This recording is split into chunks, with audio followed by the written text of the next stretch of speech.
అందరికీ నమస్తే. తెలంగాణ కాంగ్రెస్ రాష్ట్ర వ్యవహారాల ఇన్ఛార్జ్, కొత్త ఇన్ఛార్జ్ మీనాక్షి నటరాజన్ గారు వచ్చిన తర్వాత కొంత పరిస్థితులు అయితే మారుతా ఉన్నాయి. ఆమె స్ట్రైట్ గా అందరినీ కూడా సరి చేసేటటువంటి ప్రయత్నం.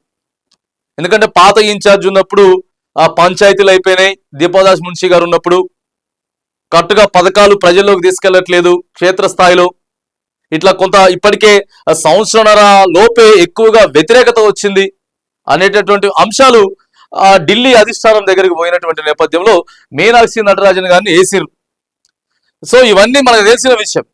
అయినా కూడా కొత్త ఇన్ఛార్జ్ వచ్చి మీటింగులు పెట్టి, గాంధీ భవన్కి పిలిచి మీటింగులు పెట్టి, ఇంటర్నల్ గా మీరు ఎలాంటి సమావేశాలు పెట్టొద్దు, మీరు ఏడా కూడా ఒక టంగ్ స్లిప్ కావద్దు, చాలా ఓపికతో ఉండాలి, ఓపికతోటి ముందుకు పోవాలి అని అంటే ఏడా ఓపిక?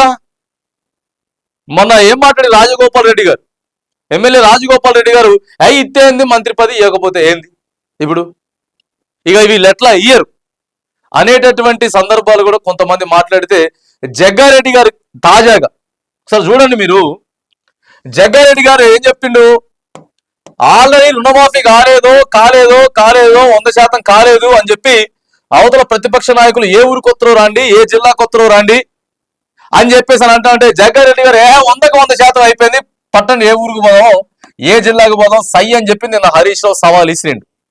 ఇప్పుడు ఎడికి పోవాలి? ఎందుకంటే రుణమాఫీ అయిందా? రైతులకి రుణమాఫీ 100% కాలేదు, ఏ గ్రామం కూడా కాలేదు. హరీష్ రావు రైట్ పోదాం పాండి అని చెప్పిండు. మరి అధికార పార్టీలో ఉన్నటువంటి జగ్గారెడ్డి గారు మరి ఇప్పుడు చెప్పాలి కదా, ఏ ఊరో ఏందో సోషల్ మీడియా వేదికగానే చెప్పాలి కదా. సో అక్కడ రెస్పాన్స్ లేదు. ఇక అశ్వారావుపేట నియోజకవర్గానికి తీసుకుంటే మంత్రి గారు ఆడే ఉండు, మంత్రి తుమ్మల నాగేశ్వరరావు గారు అక్కడే ఉంటే జారే ఆదినారాయణ ఎమ్మెల్యే మనం మొత్తం సోషల్ మీడియాలో చూసినాం. ఏందండి బాబు, నాకు అసలు ప్రోటోకాలే లేదు, నన్ను ఇక్కడ ఎవరు పట్టించుకోవట్లేదు అని చెప్తే అది సోషల్ మీడియా మొత్తం అంతా కూడా గిర్రని తిరుక్కుంటూ వస్తూ ఉన్నది. ఇక ప్రధానంగా గద్వాల మనం పంచాయతీ చూసినాం. పొంగులేటి శ్రీనివాసరెడ్డి గారు ఆడికి పోతే మీటింగ్ కి అక్కడ పాత కాంగ్రెస్ వాళ్ళు, కొత్త కాంగ్రెస్ వాళ్ళు, గద్వాల ఎమ్మెల్యే బండ్ల కృష్ణమోహన్ రెడ్డి గారు, ఎంపీ చామల కిరణ్ గారు మరి ఆడ కూడా పంచాయతీ పెట్టుకున్నారని చెప్పేసి ఇట్లా అనేక రకమైనటువంటి సోషల్ మీడియాలో అనేక రకమైనటువంటి ఇవి నడుస్తూ ఉన్నాయి, ట్రోల్స్ నడుస్తూ ఉన్నాయి. కొత్త ఇన్ఛార్జి గారు వచ్చిన తర్వాత కూడా మరి ఇంకా మార్పులు చేర్పులు రావట్లేదు, వీళ్ళు ఇంకా మారే పరిస్థితి లేదా? ఎందుకనంటే ఫస్ట్ మనల్ని మనం సరి చేసుకోవాలి. మనల్ని మనం సరి చేసుకున్న తర్వాత మన పథకాలు ఏవైతే ఉన్నాయి ఇప్పటికి కూడా ప్రజల్లోకి తీసుకుపోయేటటువంటి ప్రయత్నం చేయట్లేరు.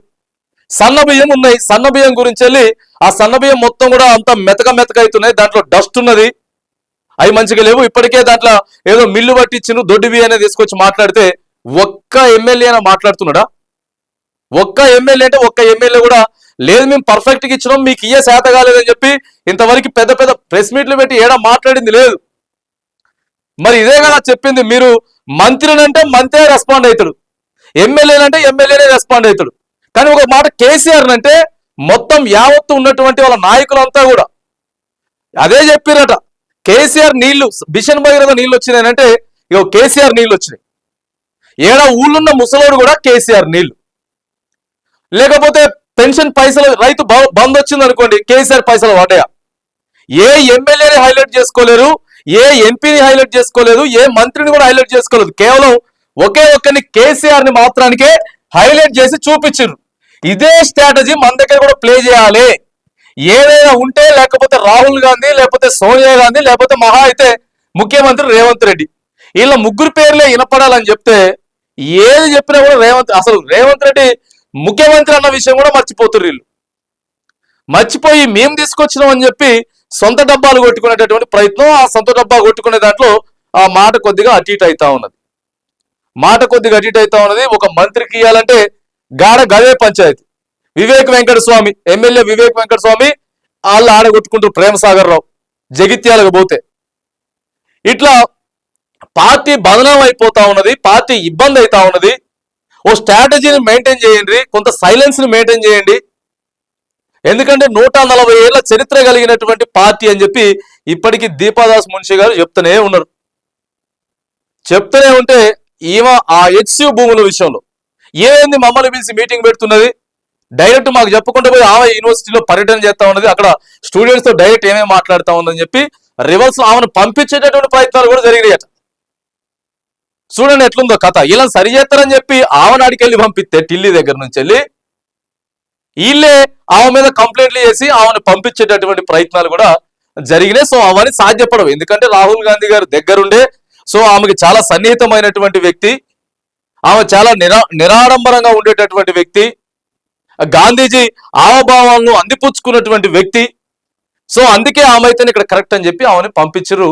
సో ఇప్పటికైనా సరే వీళ్ళు కొంత మారట్లేదు అనేటటువంటి ఆలోచన అయితే దీపాదాస్ మున్షి గారిలో ఉన్నట్టు మరి అధిష్టానానికి కూడా మళ్ళొకసారి ఇక్కడ జరుగుతున్న పరిణామాలన్నింటి కూడా మరి మళ్ళొకసారి ఆమె తీసుకెళ్లి చర్చించేటటువంటి ప్రయత్నం, మళ్ళొకసారి అందరితో మాట్లాడేటటువంటి ప్రయత్నం అయితే జరగబోతా ఉన్నది. మరి ఇన్ఛార్జి గారు వచ్చిన తర్వాత కూడా ఎటువంటి పెద్దగా మార్పులు చేర్పులు అయితే జరగట్లేదు నాయకుల ప్రవర్తనలో కానీ ఇంకొక విషయంలో కానీ. ఎందుకంటే పథకాలు తీసుకెళ్లేదనుకో క్షేత్రస్థాయిలో పెడుతుర్రు, కొద్ది గొప్ప ఖర్చు పెడుతున్నారు, పథకాలు ఇస్తున్నారు, కానీ అవి ప్రజల్లోకి తీసుకెళ్లలేకపోతా ఉన్నారు. ఇంకా వీళ్ళు మారట్లేదు, వీళ్ళు కొద్దిగా మార్పు రావాలి అనేటటువంటి ఆలోచన అయితే దీపాదాస్ మున్షి గారు తర్వాత వచ్చినటువంటి మీనాక్షి నటరాజన్ గారు మాత్రానికి ఆలోచన చేస్తున్నట్లు మాత్రం ఆ సోషల్ మీడియాలో కొంత చర్చ జరుగుతా ఉన్నది.